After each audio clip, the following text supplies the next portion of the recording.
여러분 안녕하십니까? 오늘은 155강 부숫자입니다. 앞서 문제풀이 볼까요? 예, 나오와 입구로 구성되어서 뭡니까? 다섯 오와 입구로 구성되어서 나오가 된 형성자지요. 예, 입구와 다섯 오로 구성돼서 신이 말하는 것을 지키는 사람이 나다 라는 뜻을 가지게 된 나오자입니다.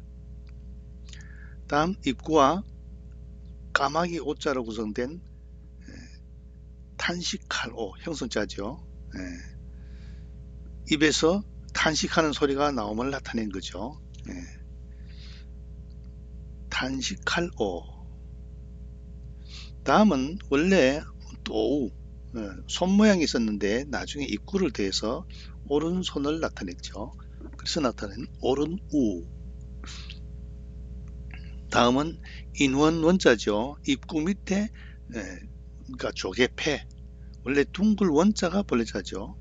소정 위에 조개패는 소정의 줄임자죠. 위에 소의 테두리, 그 테두리가 둥글다는 뜻인데 나중에 밥을 모아서 먹는 사람의 인원을 뜻하는 뜻으로 차용됐다. 그래서 인원원. 다음 입구와 세추에서 음을 빌린 형성자죠. 형성자는 이렇게 밑줄을 그어놨습니다.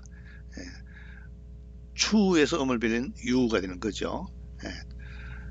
오직 유 또는 빠른 대답 유가 되죠. 대답할 유. 그 다음 입구와 이제금으로 구성돼서 읊을 입안의 소리를 말하다 해서 읊다는 뜻이 된 형성자입니다. 다음은 입구와 다치다의 뜻을 가진 다칠제로 구성된 형성자이죠. 여기서 어기사의 뜻인 어조사의 뜻으로 나타냈다. 어조사제.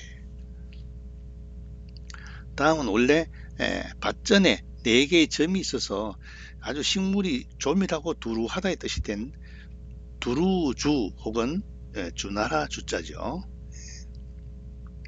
그러니까 상형자입니다. 그 다음에 지, 다만지. 요거는 입구 밑에 기운이 아래로 향함을 나타내는 지사자죠. 다만 부사의 뜻으로 쓰인 다만지. 그 다음에 부를 창은 입구 옆에 창성할 창으로 창성할 창에서 음을 빌린 형수자죠. 이 창성할 창에서 입구로 구성돼서 아주 발성이 아주 훌륭한 발성이다, 훌륭한 소리다 해서 부를 창이 된 겁니다. 다음 위에 꺾을절 밑에 입구가 들어갔죠. 꺾을절, 말을 꺾으면서 말한다. 아주 말을 논리적으로 잘한다. 그래서 꺾어서 말하는 사람은 총명하다 해서 나온 발글철 형성자죠. 다음은 입구와 하품흠, 하품은 부수자죠. 하품흠으로 구성된 입으로 후 부는 모습이죠. 불취 회의자입니다. 회의자. 다음은 입구와 흙토로 구성되어서 이거는 뭡니까? 흙 속에서 흙 속 구멍에서 물건이 솟아나는 모습인데 이게 토하다는 뜻으로 가세된 거죠. 토할 토, 흙토와 입구로 구성돼서 토에서 음을 빌린 형성자이다. 다음 입구가 3개 돼 있죠. 그릇 3개의 모양으로 물건이 매우 많음을 표시했다.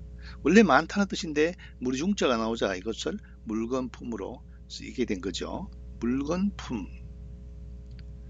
그 다음 여기서는 입구 옆에 이제금이 있고 여기는 이제금 밑에 입구가 같죠. 이거는 밑에 입이 있어서 먹음을 함자가 됩니다. 입안에 물건을 물고 있다는 데서 먹음을 함이 된 거죠. 먹음을 함 형성자입니다. 다음 원래 각골문의 자형은 긴 자루 도끼의 개술로 물품이죠. 물품. 그러니까 도끼 앞에 입구는 물건, 도끼로 물건을 다 깨부수는 거죠. 그래서 다 함자가 된 거죠. 재밌는 자죠. 옆에 창과고 밑에는 물건, 원래는 도끼다. 도끼로 물건을 다 깨부수는 데서 담이 나왔다. 다음 합팔합은 위에 삼합 집자죠. 위에 덮개로 밑에 물건을 용기를 딱 합했다. 입에 딱 맞다의 뜻에서 합구, 입에 딱 맞다에 대해서 합하다의 뜻인 거죠. 입에 합하다에서 합팔합이 된 겁니다. 회의자입니다. 다음 향할 향자는 위에 진면의 변형이죠. 진면과 입구. 창문이, 집안에 창문이 있는 형상이죠. 창문이 북쪽으로 창문이 난 방향을 나타내서 향할 향이 된 상형자입니다. 그림이죠. 나오, 울명, 오른우, 인원원, 오직류, 을풀음, 어주사제, 두루주, 주나라주, 다만지, 노래 부를 창, 발글철, 하품흠, 토할토, 물건품, 먹음을 함, 다함, 합할합, 향할 향. 그렇죠? 자, 오늘 수업 볼까요? 계속 입구 부수를 이야기합니다. 입구로 구성된 글자를 보겠습니다. 부를 호는 어조사 호에서 음을 빌린 형승자이죠. 어조사 호가 원래 의문 어조사 호잖아요. 그래서 어조사 호자가 숨을 내쉬는 모습이기 때문에 숨을 내쉬면서 부르다의 뜻이 된 형성이면서도 회의의 뜻을 가지고 있는 글자다. 화할화는 벼화에서 음을 빌린 형성자이다. 그렇지만 본래 벼화자는 필이약자의 줄임자죠. 입으로 악기를 부는 데서 화할화다, 화하다 하는 조화가 있다라는 나타낸 자인데 나중에 이게 필이약이 복잡해서 벼화로 바꾸고 글자도 형성자가 된 글자입니다. 화할화는 벼화에서 음을 빌린 형성자다. 그 다음에 마실흡. 마실흡은 미칠급 비읍 받침 입성이죠. 그래서 시, 마실흡, 시는 지 같은 발음이죠. 마실흡은 미칠급에서 음을 빌린 형성자다. 공기를 몸 안으로 들어 마시는 거죠. 입으로. 그래서 마실흡이 된 겁니다. 다음은 기뿔희. 기뿔희자는 앞에 각골문의 자형은 악기 모양이죠. 이 글자가 악기 이름 주자입니다. 그 밑에 입구가 들어가 있죠. 위에는 악기 이름 주, 밑에 입구. 주는 원래 북고자이죠. 그러니까 음악을 연주하는 모습이죠. 그래서 기쁘다의 뜻이 된 겁니다. 기쁠희, 악기를 연주한다. 기쁠희. 다음은 애울위 붙습니다. 큰 입구라 하죠. 성벽 등으로 사방을 에워싼 모양을 나타낸 자다. 입구보다 커서 큰 입구라고도 한다. 또한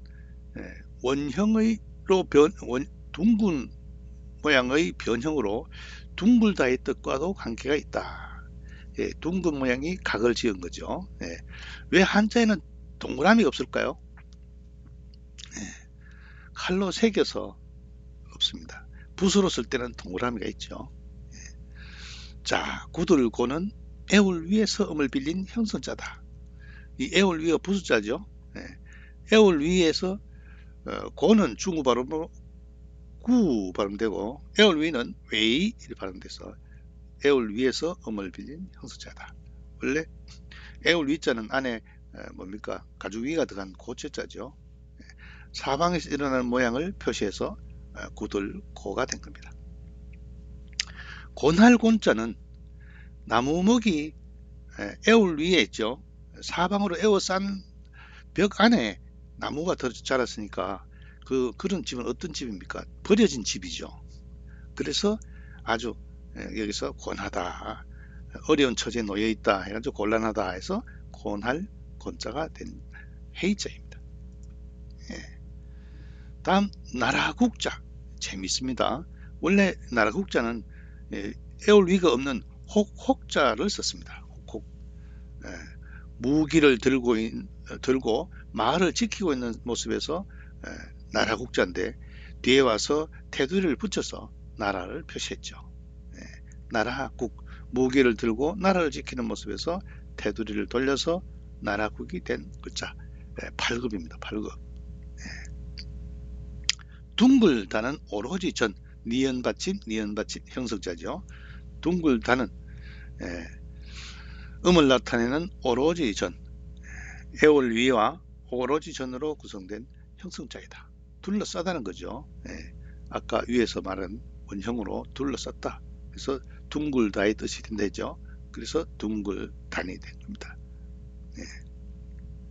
다음은 그림도. 에올위 안에 고루할 비자죠. 비로 하다 할 때 고루할 비, 인색할 비. 그래서 하나의 사건을 계획하는데 신중하게 생각해도 쉽지 않다. 그래서 그리다 본뜻은 도모하다죠. 도모하다에서 도모를 하려 할 때 계획을 세울 때는 그림을 그리기도 하죠. 그래서 그림도 도모할 도가 됩니다. 지금도 군대에 가면은 사단장실에 모래를 모아놨어요. 모래를 모아놔가지고 모래를 이렇게 변형시키면서 즉 진지를 만들죠. 그럼 그건 그림이 아니라 전쟁을 위한 계획이죠. 그래서 도모하다의 뜻이 된 겁니다. 그림도 도모할 도. 전혀 다른 뜻 같지만은 그 그림을 그리는 데는 전쟁을 목적으로 하기 때문에 도모하다, 깊이 생각하다 이 뜻을 가진 그림도 도모할 도. 그 다음 넉사자는 이 건문의 자에는 뭡니까? 콧구멍으로 숨쉬는 형상이죠. 원래 입구가 들어간 숨쉴 희자의 본래자입니다. 이후 넉사로 가차되어 있죠. 넉사, 네 개를 뜻한다. 넉사, 원래 콧구멍 모양에서 나왔다. 구들고는 애월위, 곤할곤은 나무가 자라는 아주 집이죠. 그 다음 나라국, 혹혹자에 나왔죠. 둥글다는 오로지전, 그림도 도말도, 넉사. 자, 애월위로 구성된 글자를 또 볼까요? 가둘수. 가둘수는 밖에 애월위 안에 사람이 있죠. 뭡니까? 사람이 우리 안에 갇혀 있죠. 죄인이죠. 죄인. 옥에 갇힌 죄수입니다. 그래서 가둘수가 된 겁니다. 자, 인할인자는 주의해야 될 것은 이것도 사람인도 사람이고 여기도 큰데도 사람 모양입니다. 큰데는 반드시 사람의 팔 벌리고 있는 사람 모양이라는 것을 기억해야 됩니다. 근데 여기는 뭡니까? 이 애울 위자가 테두리로 감옥이 아니고 밑에 깔아놓은 돗자리죠. 돗자리. 원래는 요 위에 풀초가 들어간 글자, 자리인자의 본래자입니다. 사람이 돗자리를 깔고 누워있는 모습이죠. 그래서 이게 나중에 인하다, 뭐뭐 때문이다 이 뜻을 나타내는 뜻으로 가차된 겁니다. 인할인, 인할인. 그러니까 밑에 맘심은 은혜 은자죠. 은혜한다는 것은 사랑한다는 건데 그냥 아무나 사랑하는 게 아니고 원인이 있는 거죠. 인할인, 인할인. 돗자리 위에 누워있는 모습에서 나온 글자. 그 다음 둥글원은 인원원. 원래 둥글원이 애월위가 둥글다는 뜻이라 했잖아요. 그죠? 둘레를 표시한 애월위와 음을 나타내는 인원원으로 구성된 형성자다. 원래 인원원자가 뭡니까? 밑에 조개 폐 위에 입구, 소정 위에 소체 테두리 모양이 되죠. 그래서 둥글원은 인원원에서 음을 빌린 형성자이다. 동산원은 성원, 옷길원, 옷길이라는 밑에 오디 모양이 보이죠? 성시 있죠. 성시, 원시. 우리 바둑에 원성진 선수가 있잖아요. 동산원은 성원, 옷길원에서 음을 빌린 형성자이다. 본뜻은 뭡니까? 동산이 원래 채소나 과일나무를 심는 데서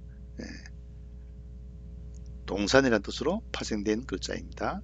동산어는 성원 혹은 옥길원에서 음을 빌린 형성자이다. 애워쌀위는 다룬 가죽 위에서 음을 빌린 형성자이다. 다룬 가죽 위는 부수자죠. 그냥 가죽 위 해도 되는데 다룬 가죽이라고 쓰는 것은 이 가죽 위가 가죽혁과 구별되죠. 가죽혁은 거친 가죽, 가죽 위는 고급 가죽. 그래서 밑에 에워쌀 위로 에워싸다 해서 뭡니까? 에울 위자와 가죽 위로 구성된 형성자에서 그대로 뜻은 에워쌀 위가 된 거죠. 포위되었다 할 때 써진 거죠. 돌회. 돌회는 갑골문의 자형은 뭡니까? 물이 도는 형상을 그대로 표현해놨죠. 그래서 이 상형자입니다. 상형자. 근데 이걸 다시 입구를 두 개를 해가지고 물이 도는 모습을 표현해놨죠. 돌회. 그림입니다. 상형자. 이거 뭐 따로 고민할 필요가 없죠. 가돌, 수, 인할,인, 둥글, 원, 동사는 에워쌀 위, 돌회. 그렇습니다. 자, 오늘 학습한 한자 볼까요? 입구와 의주사호로 구성된 불을호 형성자, 벼화와 입구로 구성된 화할화 형성자, 입구와 미칠 급으로 구성되어서 마실 흡이 되는 형성자. 이거는 입구 위에 북고가 돼서 아주 기쁨을 나타낸 기쁠 희자. 그 다음에 애올 위와 예꼬로 구성되어서 굳을고, 굳을고 단단하다는 뜻이죠.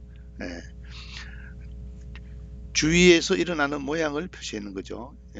그래서 여기서 소리를 나타내는 예꼬와 더해서 형성자로 아주 견고하다는 뜻이 된 겁니다.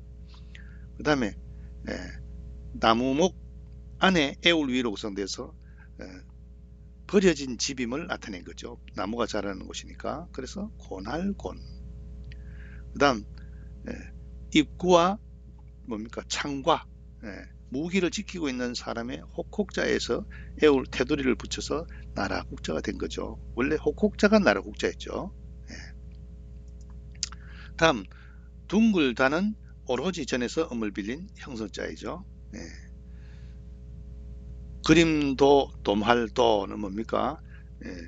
애올 위와 비루할 고루할 비자로 구성되어서 아주 인색하다인데 나중에 계획을 짜다 도모하다 또 도모하기 위해서 그림을 그리다 그림도 두 가지 뜻이 됐죠. 그 다음에 넉사는 뭐예요? 콧구멍 모양을 본뜬 자죠. 콧구멍을 표시해 놓은 지사자입니다. 넷을 뜻하는 자로 원래 숨쉴 희자인데 입구가 빠지고 지사자로 넷을 뜻하는 넉사가 됐죠. 그 다음에 사람이 우리 안에 갇혀진 모습에서 가둘수, 죄수수가 되죠. 그 다음에 돗자리를 깔고 누워있는 사람에서 인할인, 원래 위에 불초가 단 돗자리 인자에서 나왔는데 까닭, 이유로 쓰인 인할인. 그 다음 애울 위와 인원원으로 구성된 둥글원. 이 애울 위자가 둥글을 뜻한다는 부수로 쓰인다 했죠. 뜻으로 쓰인다고.